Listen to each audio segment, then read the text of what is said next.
Good evening. My name is Jay Rothman. I am the host of the show. Welcome to Real Men, Real Talk, Live!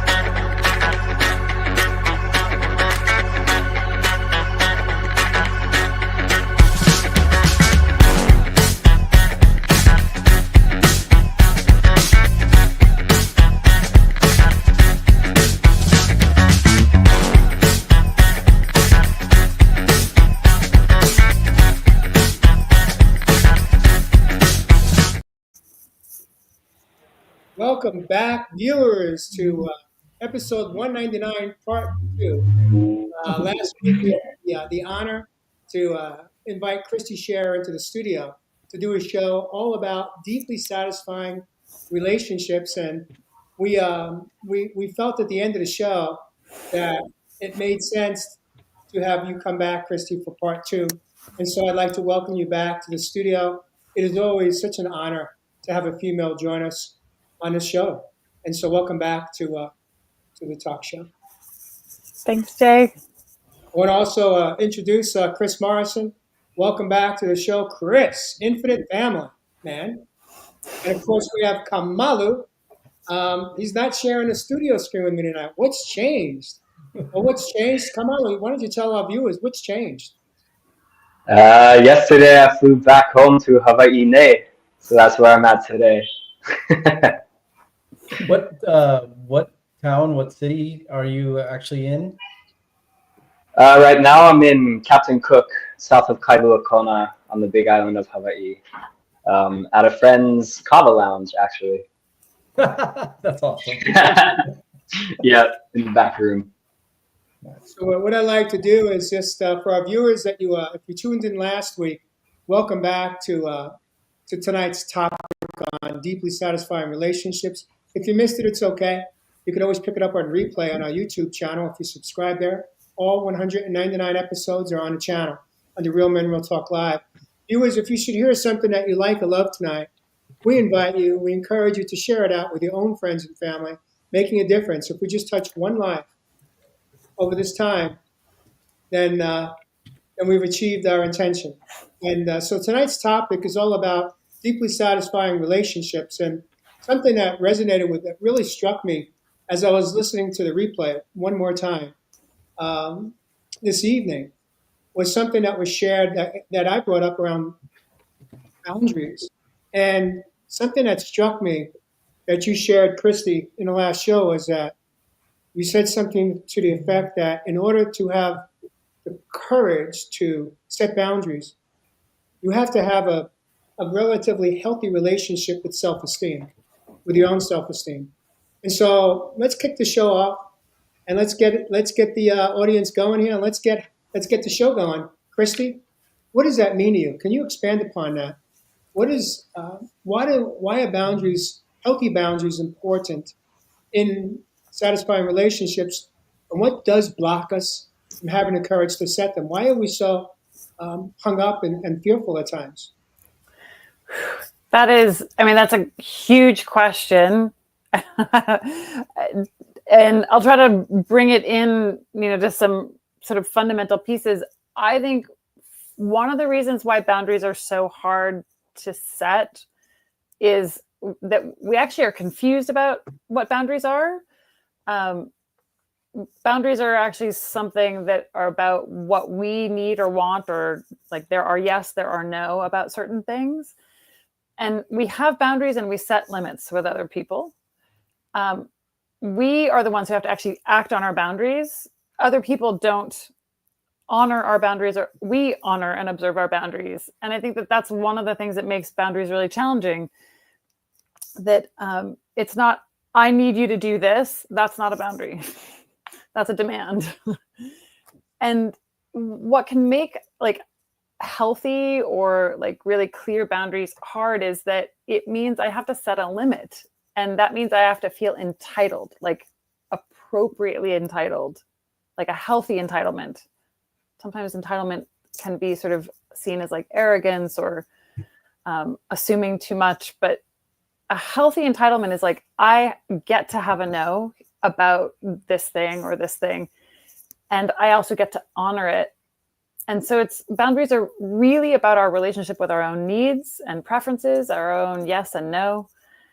And that requires that we have a functional self-worth, like enough self-esteem, not so much that we're arrogant or excessively entitled, grandiose, because that's just sort of like the other side of shame. But we have to be somewhere in the middle between shame and grandiosity, shame and excessive entitlement. That middle ground is actually where it's easiest, most accessible for us to set boundaries. So I think those are a couple of thoughts. I'm wondering if you have anything that you hear in that, Jay, Chris, Kamalu. Well, I like the way you framed it about not having demands of what other people do or don't do, and just like redirecting that energy back to yourself. I suppose the question that came up for me in listening to specifically that part of it is, when a boundary is crossed, how can one navigate without demanding of the other person? Like, how do I create that space for myself in a way that is healthy, but doesn't necessarily... I found myself kind of have this tendency to either cross my boundaries or just cut off relationships entirely. And I feel like there's a middle path there that I haven't quite like grasped yet. Yeah. I think that sometimes it can be challenging if we don't have a lot of experience with setting limits and honoring boundaries, that it can actually feel really intimidating, like it's being unkind. I hear that from a lot of women. I don't know if that's actually the same for men, but I hear from a lot of women, like, it's unkind to set this kind of boundary. But I actually think that boundaries are like one of the kindest things that we can do, because it means that I'm loving and honoring myself such that I can give my love freely. Like, I would say, like, a simple example of a boundary is, I have time boundaries with my clients. It's clearly written in my contracts about, what constitutes being late. And the reason I have that boundary, like, at X number of minutes and the session won't happen, because I can't show up and give freely, because that's my limitation. Like, if somebody is 15 minutes late, I have to do a lot of emotional work to, like, process my feelings about that. That's my limitation. I honor and accept that. So I have boundaries that I have to honor. So if somebody shows up 15 minutes late, I am the one who has to say, I'm sorry, I can't hold this session, or I'm not on the Zoom. I'm not going to hold a session. My boundary is X number of minutes is late. Or another example is, there are some people in my world who are not sober. And I personally cannot have a close relationship with somebody who's not sober. I'm sober. It's really important to me. It's emotionally a lot of work for me to be in a relationship with somebody who's not sober.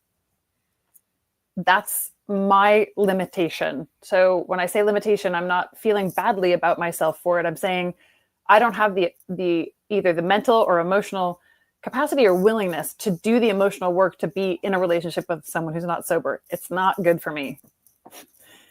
So when I say to somebody, look, I love you and I want to be in your life, I want you in my life, but I can really only have a relationship with you if you're sober.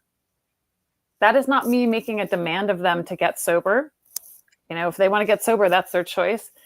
But if they show up, at my house, or they call me when they're not sober, my choice in that moment is to honor my boundary or cross my own boundary. And to honor my boundary, I would have to say, hey, I said I'm not available for a relationship with you if you're not sober. I'm hanging up, or like I'm not going to engage with you. That's why boundaries are so hard, because we actually have to mean what we say. And we have to honor it. We are the ones who have to act on that boundary if it's not being observed in the relationship. Does that answer the question or make sense? Yeah, it makes sense. What about you, Kamala? Yeah, it does. It does make sense to me. It's interesting that you brought up the boundary around soberness because I feel really clear about the importance of that in my relationships too. And also, neither of my parents are sober. So then that's my, I guess, next question on that is like when it's family, it's interesting being from Hawaii, like ohana is such a big part of our culture. It's like, the family and the community is really important. And that's something that I've kind of been unraveling over the last year of like, it doesn't, I don't know. I guess I still have this belief system that even if it's not good to some extent, you try to make it work. Family and the community. And I'm not sure if that's quite the right approach or, well, not necessarily right or wrong, but just like what your thoughts on that are. Well, I guess what I would ask you is, what is it costing you to try to make it work?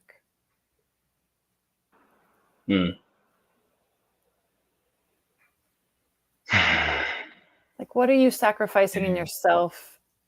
What emotional effort is it requiring of you? How much bandwidth or space does it take up inside of your emotional life to make their inability to, their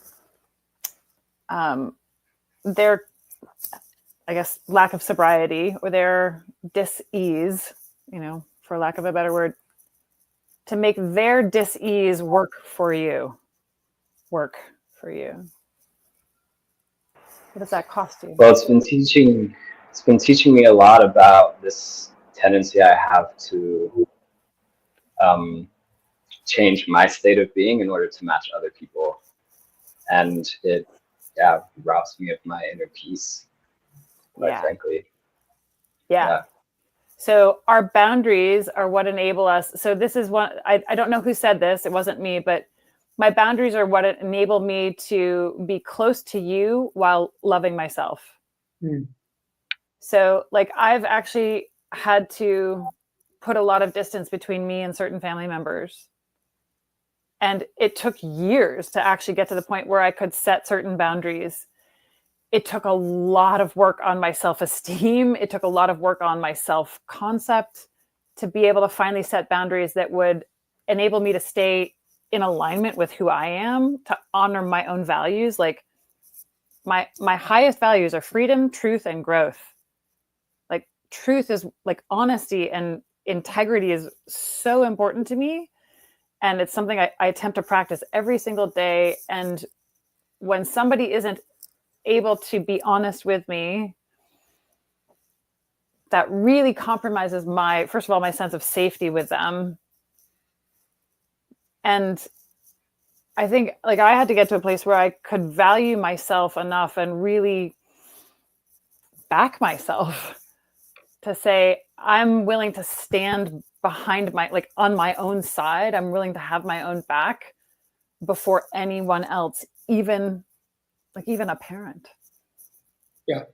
And one thing I want to jump in here real quick is I didn't really know a whole lot about healthy boundaries in my younger years. But one thing that I did learn is that boundaries are not meant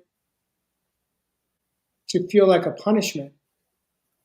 Boundaries are meant to teach people how to treat us. That's number one.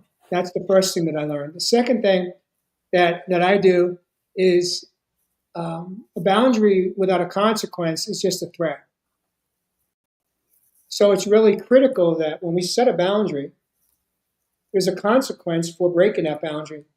And we as the boundary facilitator, have an opportunity to hold firm on a consequence or not. So, for example, I set a loving boundary today with a client, with an old friend, client that I met years ago, early on in my healing journey when I stepped into the rooms of codependency.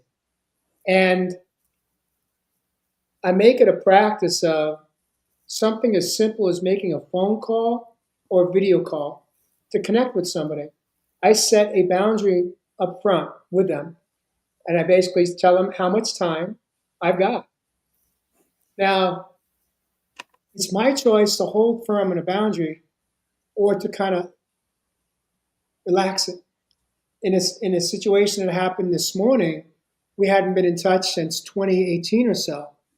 And through our renewal, it was so powerful. There was so much emotion, so much connection, so much respect for one another that 15 minutes became, I think, 30 or 45 minutes. And I was at peace with that. But that was my choice. I set boundaries with pretty much everybody that I step into something as simple as a phone call. I do it with my mom very consistently. I do it with most people in my life. Because, why? Because my time is precious. My time is valuable to me. And if we don't create a timeline on an expectation and an intention, then we could become hijacked. We could be taken hostage in someone's story. And then it's up to us to then either cut them off and say we got to go, and then that could be taken the wrong way. That's why I like setting it up front. What do you make of that, Chris? What are you hearing?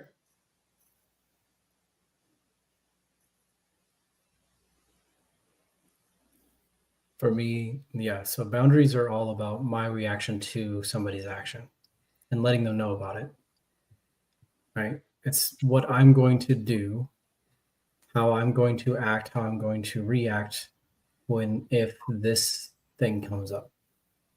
And it's all about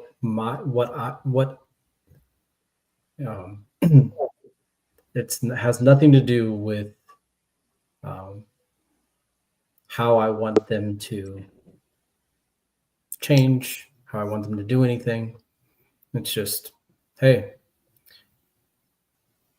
after about an hour of you guys drinking, I'm going to probably have to leave. All right. Because that's about the time frame that it really starts to get on my nerves. Hey, if you aren't going to, the first boundary that I remember setting that and stuck with, it was a very powerful moment for me, was my first roommate out of rehab. And we had a very strong agreement that we had to do X amount of meetings and, see our sponsors and do all these things. And when she stopped doing those things, and I, asked her, like, hey, are you going to, kind of renew on this agreement that we have to do all the things that we need to stay clean? And she's like, yeah, I just can't find space and time to do that. I was like, well, okay. My recovery is very, very important to me. So therefore, either you need to move out or I need to, because I am not willing to jeopardize, and so in that space, I was asking her to move out because that was part of the agreement that we had. But if she had said no, then I would have picked up my Suburban, and I would have gone back and lived in my Suburban again, because that's the level of commitment to that boundary that I hold. I don't, and it's so touchy with family. It's so touchy with family because they don't want to be told how to change, how to live, so it really comes down to, this is how I need to navigate this space, going into Christmas with family. I always have an exit plan. I have a time limit and an exit plan. Hey, I'm going to be here, for 2 hours, right? And I know how long it takes for people to get to a spot where it's like, I am now uncomfortable. I don't want to hear this story for the 9,000th time. I don't want you leaning in on me. I don't need your breath in my face. Whatever the thing is, right? Like, there's some timeline with that person. So I say up front, like, hey, I got to go to Jim's house, in an hour and a half. That's one of the few places where I don't have any qualms making things up. Yeah. I'm just letting them know that in about an hour and a half to 2 hours, I'm no longer going to be here. And just that's been something that I've worked with a lot of people on that seems to be pretty successful, because it lets everybody know why, but also it doesn't ask them to do anything different. Okay. I'm curious. I'm going to ask this question of you, Kamala. And anyone else feel free to jump in on the back end of what Kamala responds. But you mentioned the word family, Family. And we live in a society where many of us have a belief system that the family that we're born into, we need to maintain relationships with. Kamala, what do you make of that? If we're not getting our needs met and we're being disrespected, dishonored, I don't care if it's mother, father, brother, or sister. Do we stay? Do we endure? Do we take it? Or do we say, no, thank you, and step out? Well, I guess the issue that I've had with it is in also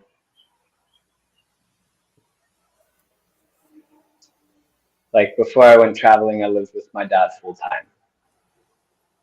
And now that I'm back home, I've landed there and I'm staying with him again.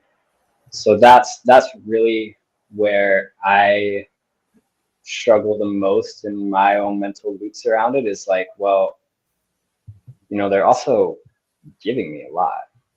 And I'm extremely grateful for that. And I find I don't have a challenging time setting boundaries when I don't feel that dependence, perhaps is the right word. And I know that I can ask for things and they can say yes or no. However, when I guess I feel even weird about asking if I'm also going to be like, this is how you will behave with me.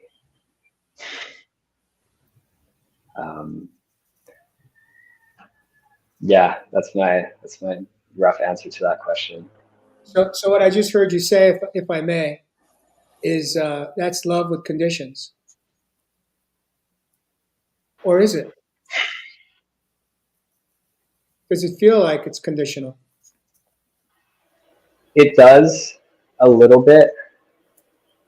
It does. And I guess also them saying no would be their opportunity to practice their own boundaries, if it actually is a no. That's their choice. We always have that choice. Kristy, what are you hearing? I'm watching your facial expression as and I'm just sitting here on the edge of my chair. It's like, all right, come on, Kristy. I do not have a poker face. I'm so sorry. Okay. I'm going to invite you to take that apology back. You don't owe me an apology. You didn't do it wrong. I'm just paying attention as an observer. Yeah. So I'm going to invite you to jump in. And what are you hearing from Kamala? What do you make of all that? Well, so I heard a number of things, and I just want to say, like, Kamala, you and I actually probably have a lot in common personally, and so I just know how hard. I have a sense. I won't say I know. I have a sense of how hard what you're navigating is, and the parent-child relationship is challenging, and it's also unique, especially when it's like an adult child, because you are now an adult, and so that relationship is changing too. I think that when we're talking about boundaries between parents and children, my take is that's a different. There's some differences between those, like that relationship, and boundaries in a relationship between two equals. In my world, a parent is always the one who is responsible for the relational experience. They are the elder. They will always be the elder, even when they're the adult. So in my world, this doesn't have to be yours, but in my world, I believe that parents are the ones who are responsible for the attunement. They're responsible for the integrity of the connection. They're responsible for creating an environment in which the relationship flourishes. And in adulthood, the adult child starts to take on some of that responsibility. But my kids are 26 and 28. They're two adult men, and they still require and wish for support sometimes, and guidance and nurturance. And I will always be the elder. So there are certain responsibilities that I have in that relationship that I don't have to take on in a relationship of equality with like my husband or a friend. But so that's one thing. But what I heard with Kamalu, and I actually heard this with Chris, so I want to just kind of test this out, is what I heard was both of them say something to the effect of making somebody do something. And that's not what a boundary is. I am not making, I'm also not being conditional with my love. I actually have set very, very clear boundaries with some people, like boundaries so far that like they're not actually in my life, and I still love them.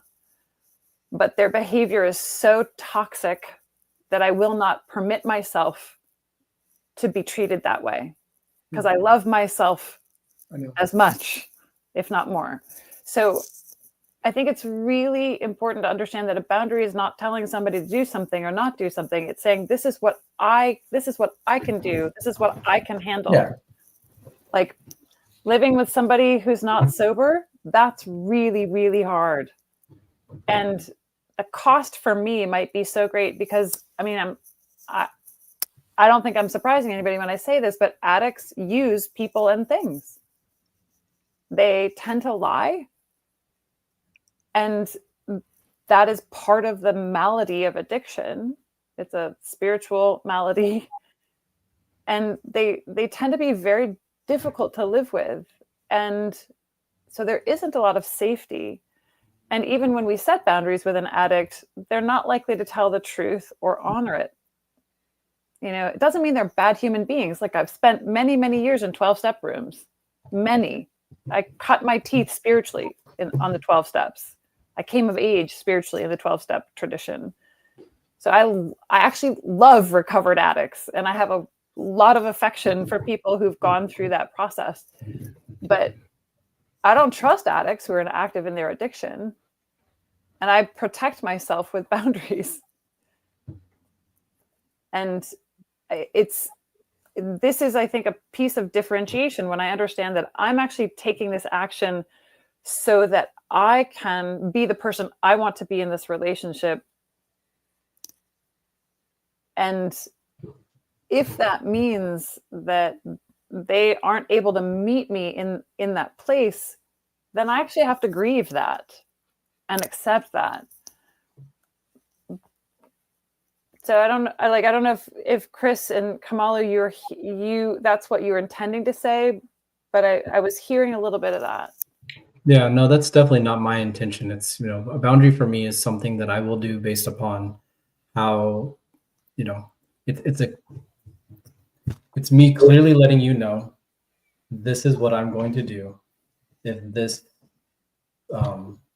action, whatever this is, whatever, happens, this is what I need to do to keep myself comfortable, safe, sane. So it has nothing to do with them.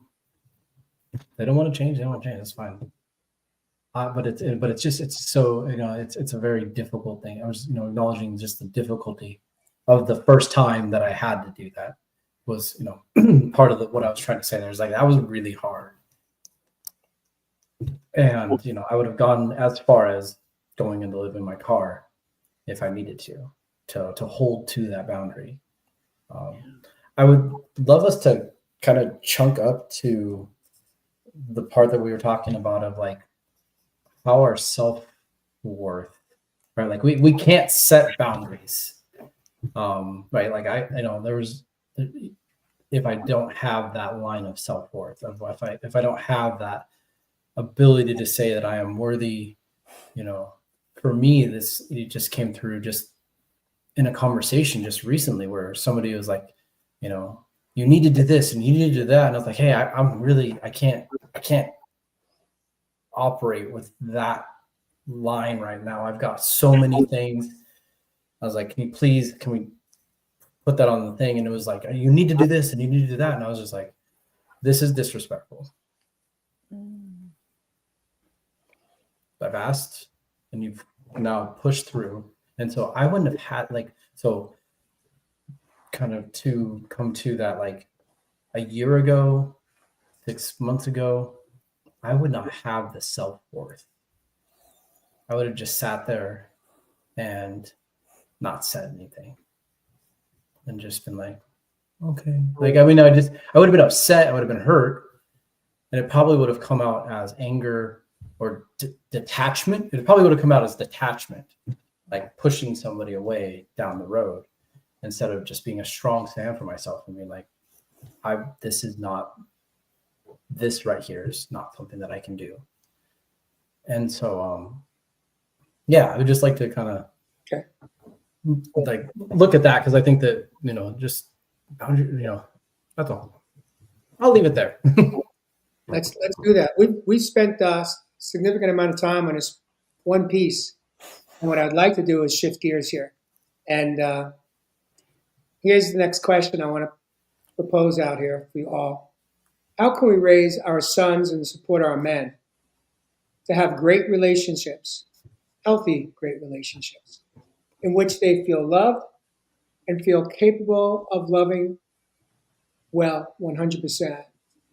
Who wants to take a stab at that question?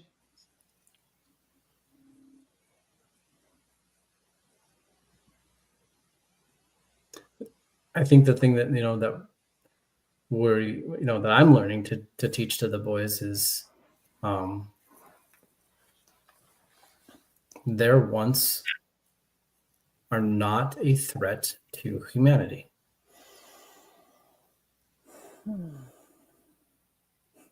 Their desires are not a threat to women.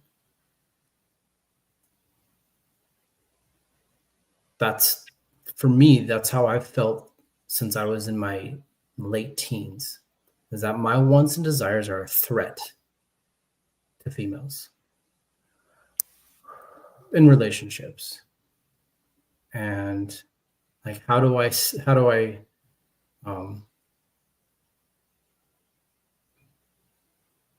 with emotional intelligence, with, coming back to that conversation about full alignment, have that conversation with them, be that example for them, be loving, talk about love, talk about compassion, talk about understanding, and talk about, this is the type of relationship I want. And, and as I step, as the boys get older, like, have those conversations. And we already talked about, love and compassion and, being intuitive to other people's feelings. But now it's finding that full cycle of alignment of, that's not something that they need to fear. They should not fear their desires. One thing I want to ask you, Chris. So I'm going to just put you in a hot seat since you stepped in already. With you taking full custody of your sons, they may not have an influence of a healthy female in their life currently. Kristy, how important do you think it is for the boys to have a female mentor or female who is able to share and express a healthy relationship with them, playing that role model as a female? And the reason I ask that is because so many men that I work with on the land, or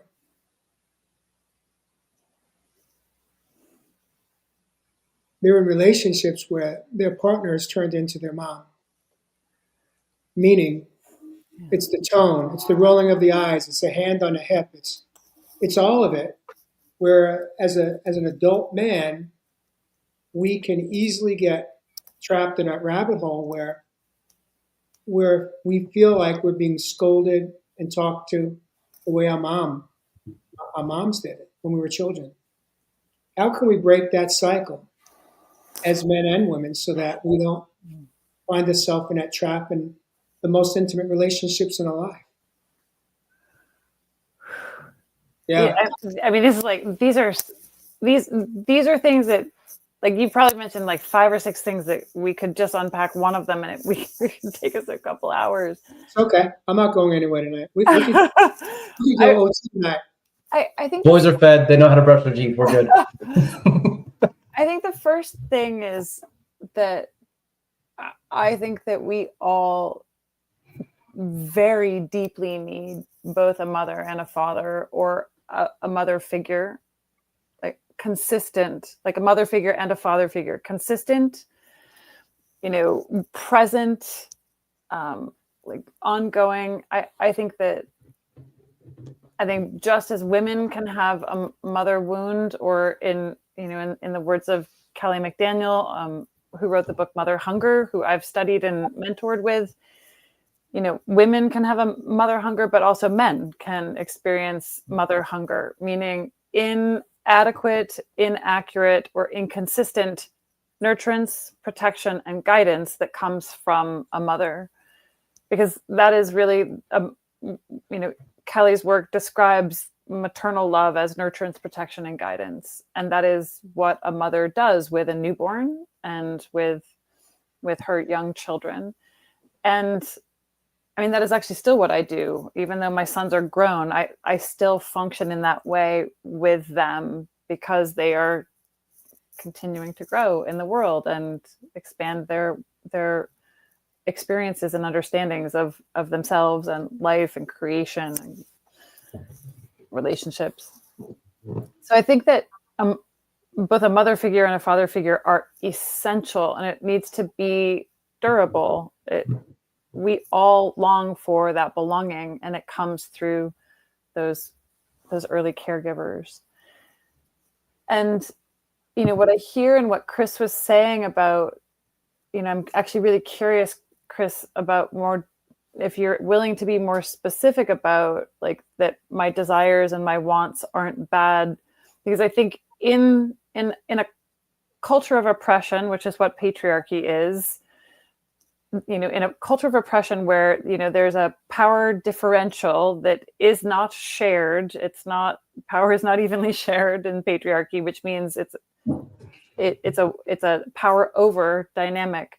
Men have been given primacy in some ways, but they've also suffered, like, profoundly, and are actually continuing to suffer under patriarchy, because it means that they're actually relegated to a certain kind of role. And the subtext of what I hear Chris saying is men's desire is dangerous, or violating, or somehow bad for women. And I think that is a really pretty culturally accepted narrative, that men's sexual desire is dangerous and violating. And I don't think that is true across the board. I think that male sexual desire is just as beneficial for life and for himself as female sexual desire is for life and for her. But when it's used as a tool of oppression, in our culture, male sexual desire is weaponized against women, and actually around the world. I mean, I think this is actually I've yet to hear of a culture in which male sexual desire is not desire, but male sexual behavior is weaponized against women. But women do weaponize certain things as well. And one of them is the notion that we are the relational geniuses, that we are more relationally skillful, more emotionally intelligent. I don't actually buy that. I've met a lot of women who are not relationally skillful and emotionally intelligent, and they are actually the women who are demonstrating contempt and infantilizing their husbands or partners, and taking sort of a one-up position, which is, that's the definition of a culture of oppression, right? A one-up, taking a one-up with somebody. So it gets complicated, at the personal level, by the fact that we live in an environment where oppression is, it's the air we breathe. It's sort of infused into everything. But if we actually could take a relational stance with one another, we would actually know that to demonstrate contempt, to roll my eyes, to express disgust, to, be exasperated with him, which I've done all of these things. So I'm not, I'm not trying to demonize women who do this, but when we do that, when we are not being relational, we actually suffer as well, because we are perpetrating the disconnection at a personal level.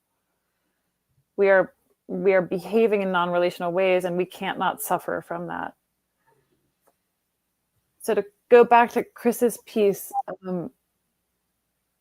I think one of the things that I intended to do as a mother in raising sons, like my two aims, I had two values as a mother, and that was, I wanted my sons to grow up to be capable of having happy relationships.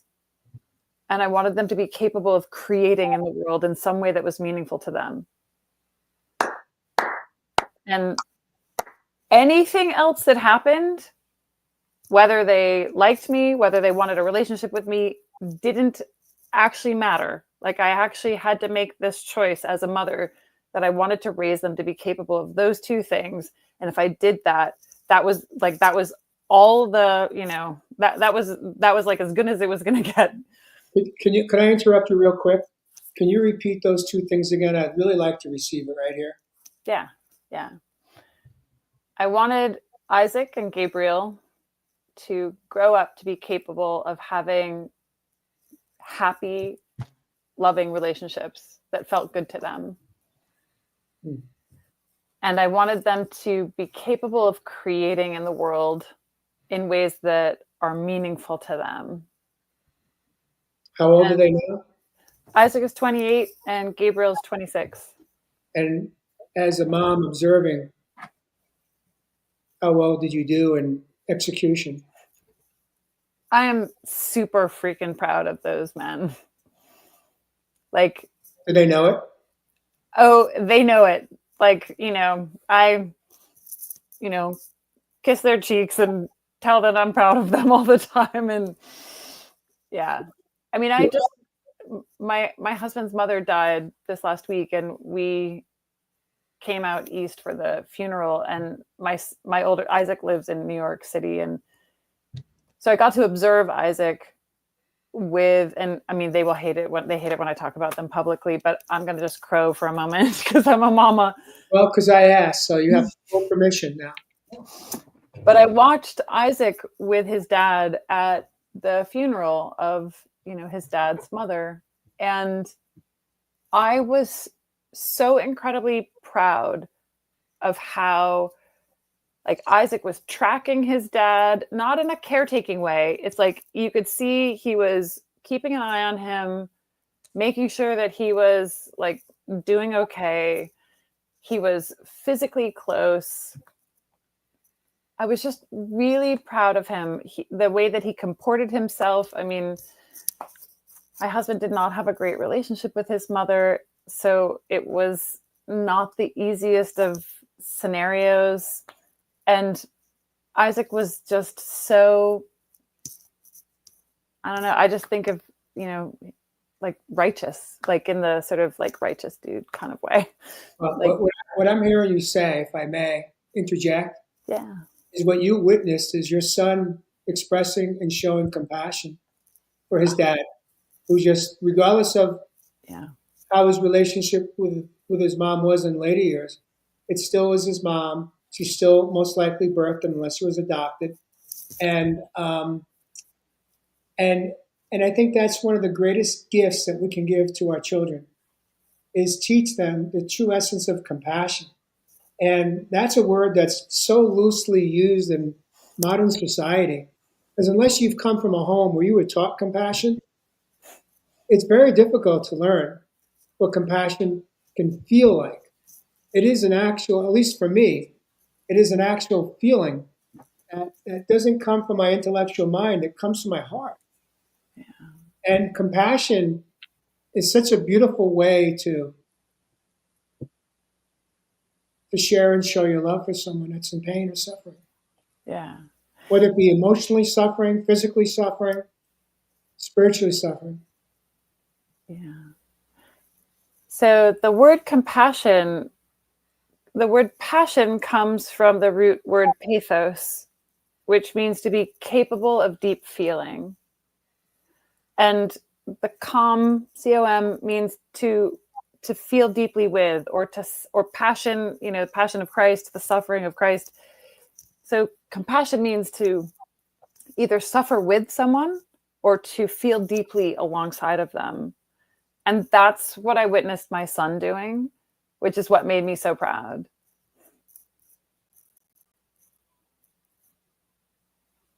And I just want to take a moment here, Kristy, just to invite you to take a moment at some point and be proud of yourself, because you taught your son just that.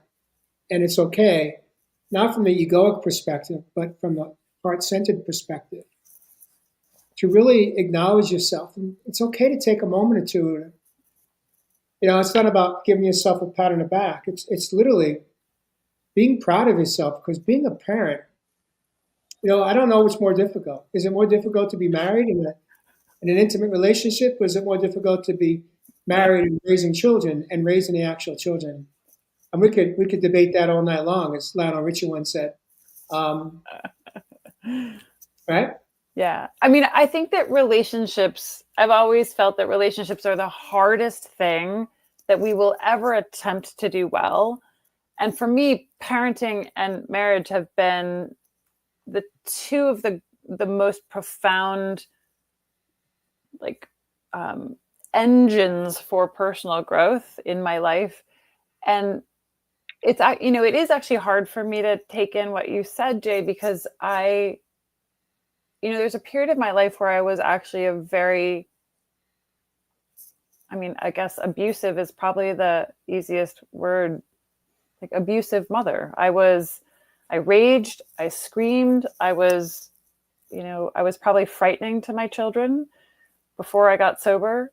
And I have done a lot of emotional work in the time since I got sober.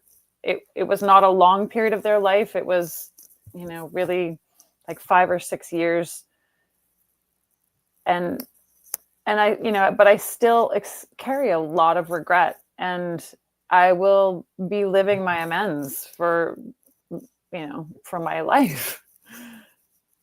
Go ahead, Carmelo, and then I'm going to jump in right after you, because I'm going to use this as a quick. Yeah, if I could just say something to that, Kristy. The biggest barrier to me currently having a relationship with my mother is the lack of accountability. I can forgive, and without any kind of accountability from her end, it's really challenging for us to deepen in a relationship with each other, for me. And I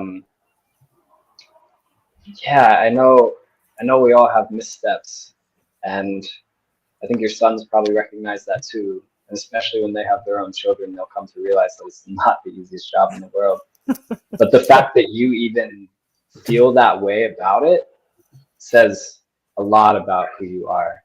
And that's coming from somebody who hasn't gotten that from their own mother, and it's just missing that. Yeah. So I personally think it is appropriate for you to be able to give yourself some kudos there, because it's it's not the easiest thing to do.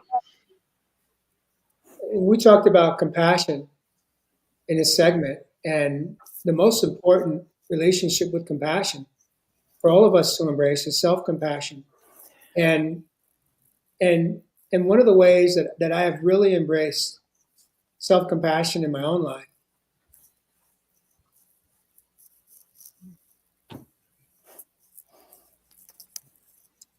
is by acknowledging this truth. And the truth is that I didn't know what I didn't know. And that, my friend, is the gateway to inner freedom and inner peace. But we don't have to live in guilt or shame of how we treated our children based on where we were at in our younger life journey. But what we can do is take accountability in it and just share it with them when it's appropriate. I didn't know what I didn't know. I didn't know how I brought all of my own childhood trauma, and wounding into my adult relationships. But I'm here today to apologize. And coming from my heart for you, you didn't deserve to be treated that way.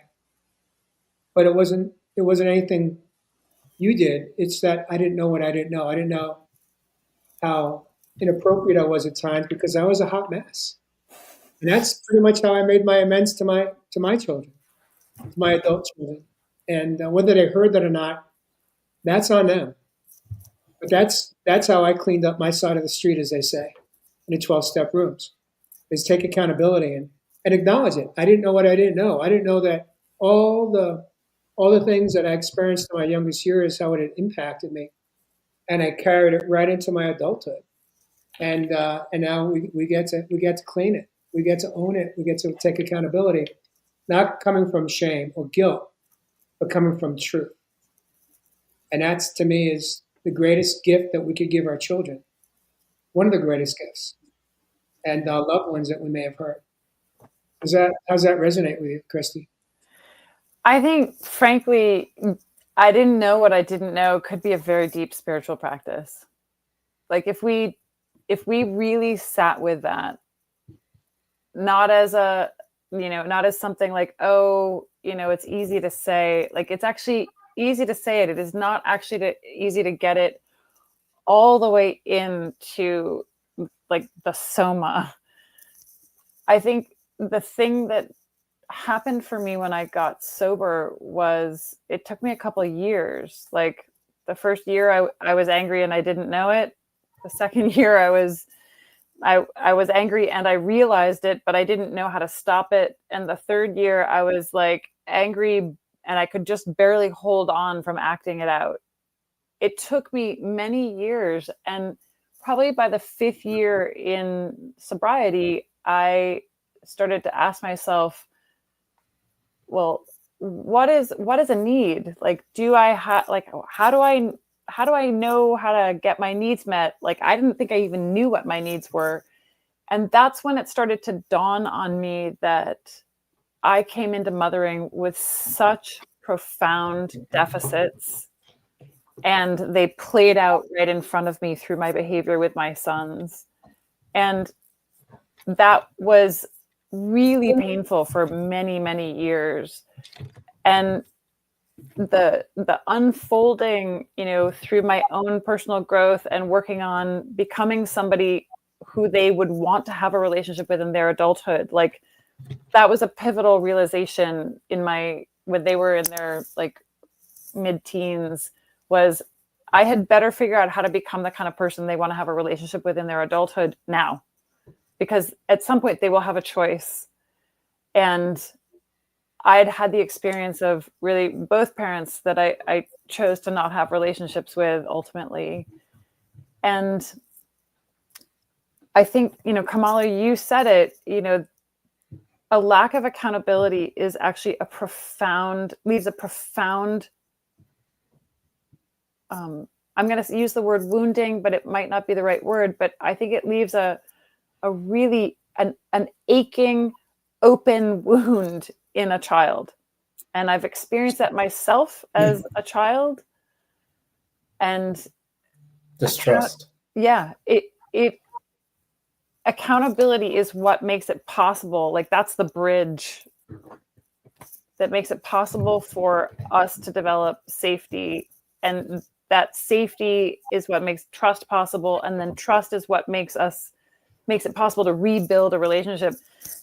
You don't have accountability if I can't honestly hear what my son's experiences were and sit with it, and without getting all up in my self-pity and I'm such a horrible and for me, and or it was I couldn't help it, because if I can't do that, there's no accountability. And I think that that's an incredible gift to give someone you love, is to learn how to be accountable without collapse, without being less than, without trying to take a better than stance. There's another piece of that too, Kristy. And what was really just came through for me is that many people will take partial accountability, but then they cap it with, but I was a drunk. And they'll blame it on the alcohol. And Excuses. boom, it's not the alcohol. That was a choice that we get to make, when we recognize that we don't have a healthy relationship with alcohol. That's a choice to stay in it, or we seek counsel. We can get help and get to the root cause of why we are over drinking in the first place. So it really puts the hair up on my neck. I heard someone say, I was not a good mom because I drank too much, or it's the alcohol's fault. And I just want to encourage you. Or it's your dad's fault. Or it's your dad's fault. Blame the other That part. was X, Y, I want to Z. post something that Mary Kelly said. She said, I think she's referring to you, Kristy. She said, you may never get that accountability from your mom, but to be at peace with yourself is what's most critical. And I think what Mary's saying, correct me if I'm wrong, is we shouldn't spend the rest of our life holding our breath, waiting for a parent or a partner to make their amends. We have the opportunity to do our own healing work, to come home to a home of peace, a home of inner peace, a home of inner safety. And that's how we take accountability. As a child, or as a partner or a spouse that was impacted by someone else's toxic behavior. I want to switch gears right here, right now, and ask the next question. What makes a man a good man?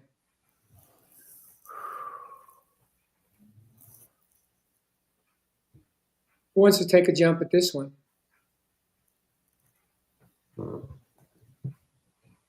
I'm looking at you, Kristy. All right. I'll take it. I just volleyed it, man. I'll take it. I'll take a jump at it. I mean, actually, maybe kind of a layup for you is the way you speak about your husband and say that he is a good man. Yeah. And so what makes him such a, and is it such a good man for you? Is it that he's a good man for you, or, on top of being just a good man? I think that he's my person in the world. Like I met him when I was 23. I never expected that I was going to be married even. And, I think he's my person in this lifetime. But what makes him a good man in my eyes? So he is like a good man for me, but I also see him with other people. He manages a fairly large team, and we both work at home, and so I can overhear the way he talks to his team. And there are times when I hear him talking to his team, I think, I so want to swear, because I usually swear for emphasis, but I so want to say, I so want to say, yeah, that's amazing. Like the way that he supports his team, the way he gets at the essential things. Like he's very much a people first, then things kind of person. He pays attention, like he can read a room, and he's exceptionally kind, but not kind in a pushover, milquetoast, sort of ineffectual kind of way. he's kind, as in if he has something difficult to say, he will find a way to say it so that it does not cause harm, needless harm. He has probably the most integrity of any human being I've ever met.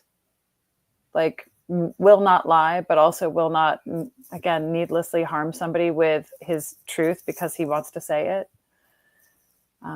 which I think is actually not so much speaking the truth as it is like, unbridled self-expression. And his first priority is emotional connection, heart-to-heart connection and presence. And he's worked very hard to learn how to be present, not just for me and with me, but for himself, to recover his own joy and his own happiness in being. So those are some of the things for me that make him a good man. A good man in general is a man who respects himself, who has dignity and cultivates his own dignity by doing work that's meaningful to him in the world, no matter what that looks like. My husband described, he was a scholarship student to a very shishi private high school in New England. And he described the janitor in this school as being a man that he had profound respect for, that he was always very well dressed and very well spoken and was exceptionally kind to everyone. And he described this memory of seeing the janitor, whose name was Maurice, and his wife at one of the dances. I don't know if they were chaperoning, but he and his wife were like impeccably dressed. He was wearing a suit and they were dancing together and dancing beautifully together. And my husband described feeling so moved at 16 at this man's self-possession and dignity. That, to me, that he could see that in someone at that age says something about his capacity for goodness. Beautiful. Thank you for sharing that, Kristy. Kamali, you want to take a stab at it? What makes a man a good man?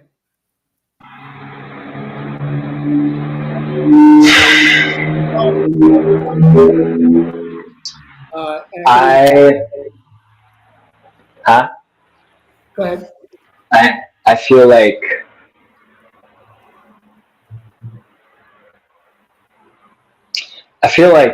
most, if not all men, are good men when they actually know who they are and what they want.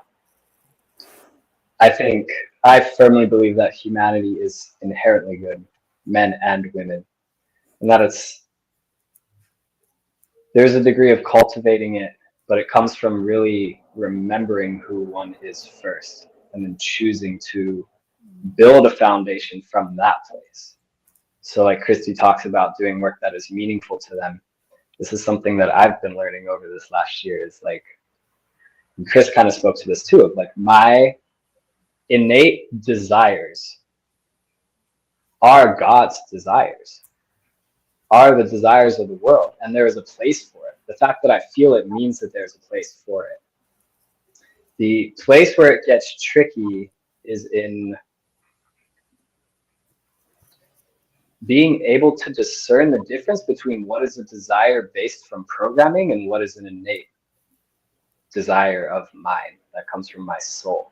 And those are two very different things.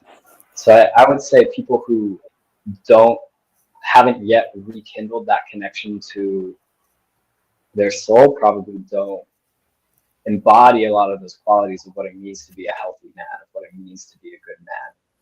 But I believe that when we're able to find the essence of who we are and use that as a navigating tool of how we navigate the world, we generally, if not always, err on the side of what is pono, what is righteous, what is good.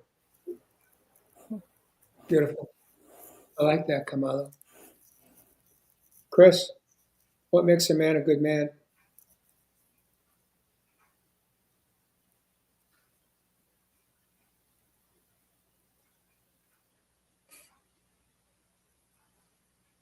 I think we've said it in a couple different ways, but authenticity, purpose, and kindness. For me, to sum it up into 3 words, those are the 3. Can you repeat those words again? Authenticity, purpose, and kindness. If you can find some pieces of those 3, to return to those 3 pieces, like you will find a good man. Beautiful. You know, we use that word good man, but is it really a good man, or are we really speaking about a healthy man? And in order to have deeply healthy relationships, we have to be healthy. And that's the journey. That is the journey in life for most. Unless we came out of that home, ready, set, go. Many of us have to go on our own spiritual journey to find our way home to the true essence of who we were born to be, not who we became as a man or as men. That was my story. I didn't know what I didn't know. And I didn't know that how I was showing up for my children, my ex-wife, was coming from a very compromised position, a very wounded, compromised position as a man. And it wasn't until I was willing to step in to do that deep, deep, profound healing work every single day. From the end of 2015 to 2018, that I find my way home to that man that I eventually fell in love with, which was my son. And it doesn't mean that we do it perfectly. Believe me, I found myself most recently what I call derailed. I found myself off my own mark, not at peace with how I was showing up in my relationships. But once I had that awareness, I took accountability. I made an amends. I shared my truth. You know, we're a being having this human experience, men and women, and we're going to have missteps, as Kamala said. And it's an opportunity for us to pay attention and then own it. And then it's up to that individual that we make the amends to. That's their choice if they're willing to accept the apology and receive us back in good favor. What do you make of that, Kristy Scher? What are you hearing from all 3 of us men? I'm just super touched by, just so much of what each of you has said. And I'm also just so present to how having great relationships, it does so much begin with our relationship with ourselves and our ability to get honest with ourselves, that it is, as Terry Real says, it is a recovery process to have great relationships. And it is a never-ending unfolding path. And I really believe that we are designed for love. We are created, designed, like our brains are designed to be relational and to have, to know, to feel, and to give love. And that if our relationships are painful, if they're sources of pain, if they're sources of hurt or discomfort, that it's, this is the nurse in me, that pain is an indication that something is out of alignment, which means we need only begin to look for what needs to shift. And so it's a process of inquiry. If we can but stop judging ourselves or others and get curious, we can be on that path that, there are times we're going to go off. We're going to veer off, as you said, Jay. And that it's entirely possible to have deeply satisfying, deeply fulfilling relationships that meet us and meet the other.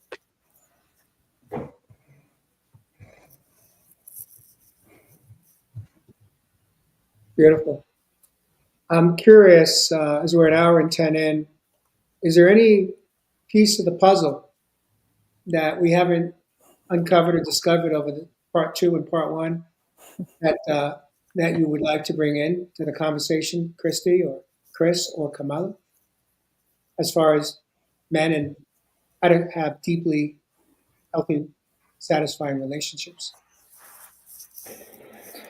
A piece I was curious about, which is a whole rabbit hole, and I personally don't have the time to really dive into it today, but a piece that I was curious about is like how those relationships in a romantic context can look, and like the whole spectrum of what that looks like. 'Cause I've met so many people who really find that in monogamy, and other people who are a little more open about that. There's a lot of people like that here. And that was, I had some questions about that kind of stuff that I was curious to ask Kristy. But like I said, that's a whole rabbit hole. Yeah. I think the one piece about this conversation about healthy relationships or satisfying relationships is, I think something that's often misunderstood by both women and men is just as much as women need women relationship with other women. I believe, this has been my experience and what I've witnessed with the people that I've worked with and with the many people in my world, is that men actually really need relationships with men. Men can emotionally support other men in ways that their women can't. And I really learned how to love men by being loved by other women.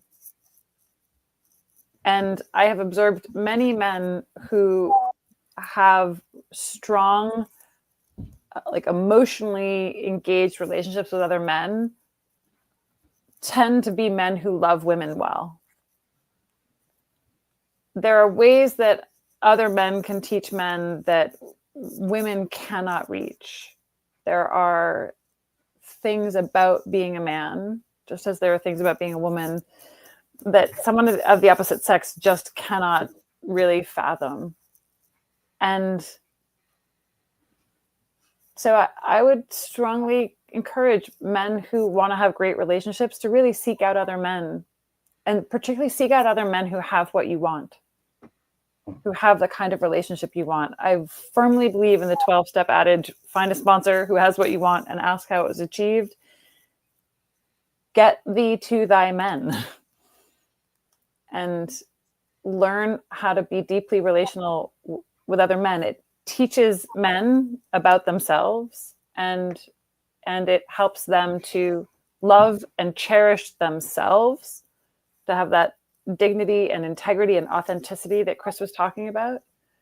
It helps to sharpen their purpose and focus their efforts towards creation in a way that's meaningful, that gives men the sense of self-respect and value. That when a man brings that into a relationship, that is a man who has standards for how he's loved. And I think all of the same is true for women. So women should have standards for how they're loved too, but that's the self-worth piece, is that when I truly understand my own worth, I will not give myself away to anyone or for just anyone. And Yeah. I want my sons to understand their worth so that they, like you said this, Jay, we teach people how to behave with us. We teach people how to love us. I will also validate what you just shared about how important it is for men to have men in their life, relationships. I had two absolutely beautiful conversations with two men in my life just this morning. And each man, very different in ages, but brought their own perspective to the conversation based on the questions I asked. And it provided something for me.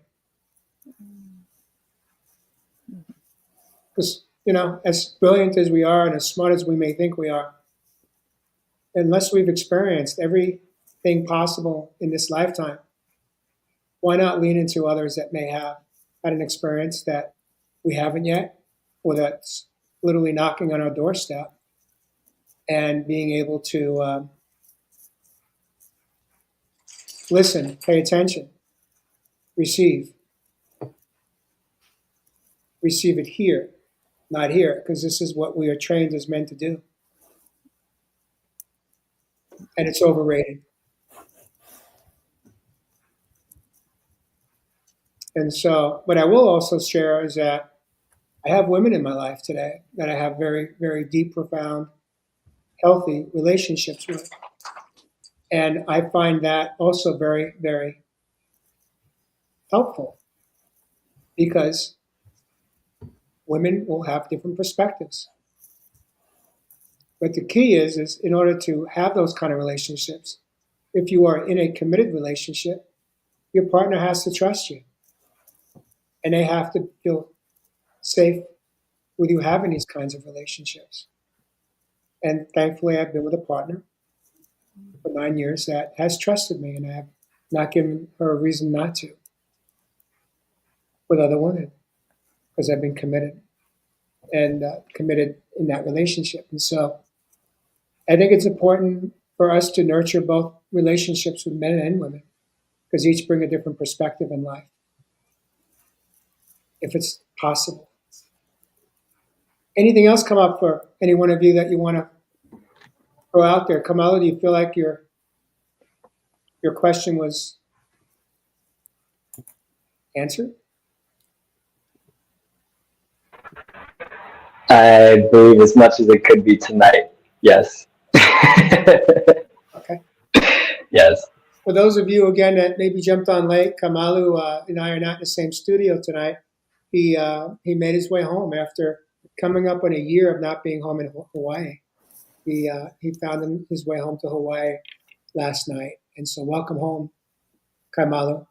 But you and I both know that home is in the heart. It's not the physical space. And the physical space can be altered, it can be changed. Ultimately, it's the journey of coming home is coming home to your own heart space. And so, welcome home. Mahalo nui. Thank you, brother. Chris, any closing thoughts on part 2 of deeply satisfying relationships?